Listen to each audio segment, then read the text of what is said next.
खेतरे हसुची हलदिया गुरुगुरु बरकोली ओडिशा माटी फलुची कलिकती बरकोली महानदी अववाहिकार निजर 3 एकरु ऊर्ध्व जमी विभिन्न प्रकार बरकोली चाष करी बेस 2 पैसा लाभ रोजगार करुछंती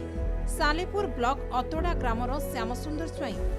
3 वर्ष हेब कलिकतारू बरकोली चारा आनी निज खेतरे लगाई गछगुड़िकर सठिक भावे जत्न नेला परे एबे सेथिरु एबे भल अमल हेउछि। गोटे गछरु पूर्व वर्ष 10 रु 20 केजी बरकोली फलुवा बेले चलित वर्ष गोटे गछरु प्राय 40 रु 50 केजी फलुवा कथा कहते श्यामसुंदर स्वाई। भल फलुची भल बिक्री होउची 8-9 मास भितर गछ नगेबार फले प्रथम वर्ष गोटाए गछरु 10 किलो रु 18 किलो जाके हला द्वितीय वर्ष 40 किलो रु 50 किलो भितर गोटा गोटा गछरु ये हो। गछगुड़िकर रक्षणाबेक्षण पर श्यामसुंदर 6 जन लोकंकु कार्य नियोजित करछंती। मांकड़ और जंगली बारहा माने आसी तांको फसल को किछि मात्रा रे नष्ट कर देउथवारु वन विभाग दृष्टि देबाकु से निवेदन करिसंती। कोली सरीगले गछ कटा हम गछ पदा कड़ा हम ता पानी मड़ा हम औषधि पड़ो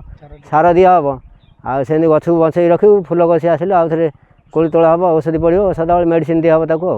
6 जन आ 3 क्विंटल 5 क्विंटल कोली भीतर सब आड़ व्यापारी आसिक नौचन सार मसला दिया पानी मड़ा है सेठू औषधि पड़ी कोली तोला हुए आम 6 जन ये कम करूँ 1.5 वर्ष है कम कर कोली 3 क्विंटल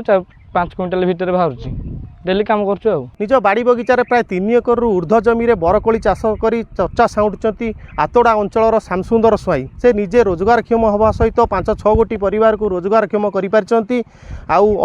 उदाहरण साधी। कटक जिला सालेपुर जज्ञेश्वर विश्वाल रिपोर्ट नक्षत्र न्यूज। पवित्र सरस्वती पूजा उपलक्षे बयनिका आनी 10+20% सरकारी रिहाती 31 जनवरी पर्यंत आज आसतु बयनिका आउटलेट बा ऑनलाइन शॉप करंतु बयनिका.com रे।